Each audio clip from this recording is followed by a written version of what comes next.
On today's Star Wars Legends lore video, we take a look at different Sith eras and philosophies.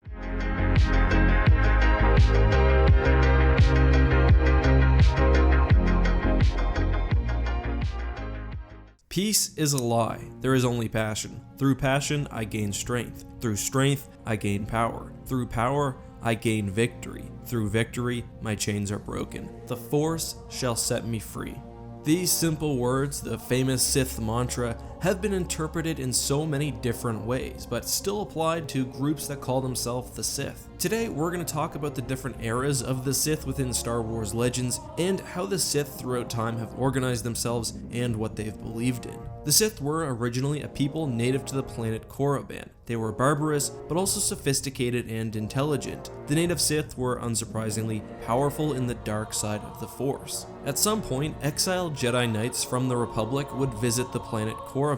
Wowed by their Force powers, the Sith inhabitant species would name them the very first Dark Lords of the Sith. With their new Dark Lords, the Sith shared many of their ancient secrets, including various dark side magics. With their new powers, the Dark Lords of the Sith, led by Ajunta Pall, raised an army and attacked the Republic, sparking a conflict known as the 100-Year Darkness. The Sith in the end were defeated, and again exiled from known space. The remaining Dark Lords and subsequent generations of Darkside users would then breed together with the Sith, creating the first distinct era in Sith history. It's at this point that we see the creation of the Sith Code and the development of a discrete Sith philosophy. It seems like during this era the Sith ruled together with multiple masters, although there was a single dominant lord at most times as well. Sith often fought each other for power, openly challenging their rivals. We saw many Dark Lords rise this way, including Marka Ragnos, Naga Sadow, Freedon Nad, and Exar Kun.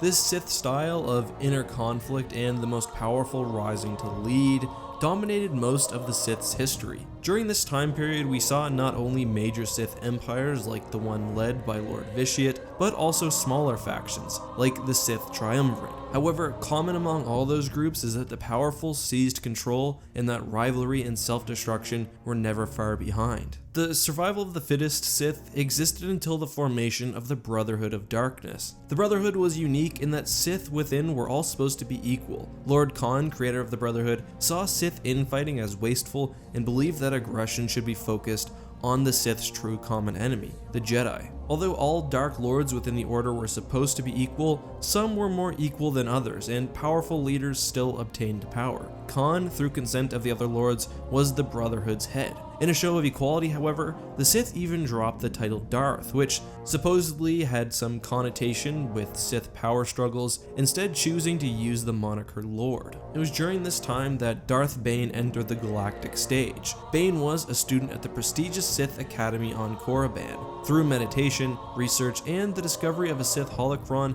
Bane realized that the Sith's focus on conflict, strength, and survival of the fittest is what makes them strong. Bane learned firsthand at the Academy that if one put an artificial limit on the dark side and didn't allow themselves to be fully consumed, that they would ultimately remain weak. To Bane, you had to give yourself in fully to the dark side, which includes aggression, rivalry, and destroying others, even those with the same common objective. Anything else is only a half measure. Thus, in his mind, the Brotherhood was fundamentally flawed. This brings us to our next era, the Rule of Two and the Order of the Sith Lords. Bane realized that at any time there must be only two Sith, one to possess power, a master, and one to covet it, an apprentice. When the student was powerful enough, they should, and really they must, kill their master and assume the rank of Sith Lord for themselves. This new system ensured that the Sith always had powerful dark side users who were making progress and discovery, and that the death of one person would not spell the end of the Order.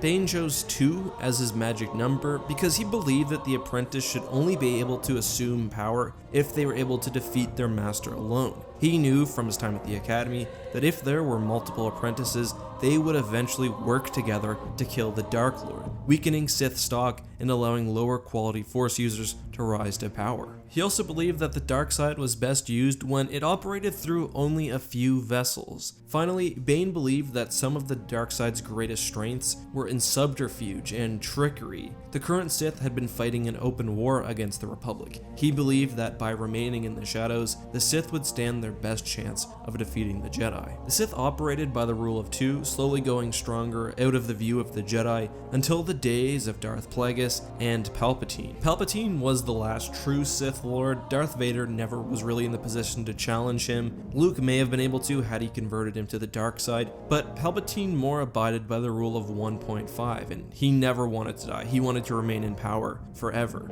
With the death of Palpatine's spirit during Operation Shadow Hand, the Bane era of Sith Lords came to a close. In the middling years, some dark side groups remained or popped up, but were generally not large enough for a formal organization or philosophy. The final major era is that of the One Sith, a creation of Darth Krayt. Krayt had been forging the Empire in secret on Korriban for 100 years by the time of its emergence. The One Sith utilized the rule of one, which was drastically different to any other Sith philosophy. Instead of either having only two Sith Lords or full competition among the powerful or even a cooperation, Darth Krayt ruled the Empire alone, with everyone else being completely subservient and brainwashed. All Darkseid users under Krayt were told to follow him and his orders without question. Unsurprisingly, when he died, his order fell into chaos and the remaining Sith would be destroyed by Darth Red, a proponent of the rule of two. He would later die without an heir, seemingly spelling the end for the Sith. But I just want to read a brief quote. In the words of the arcane scholar Mark Lundy, the Sith, though oft vanquished, understood and fully embraced a fundamental concept that was certain to assure their survival and resurrection, an ideal that most Jedi refuse to accept. Simply, if the will of the Force demands balance, then evil can never die. Thank you for watching, guys. As always, this has been EckhartsLadder. May the Force be with you.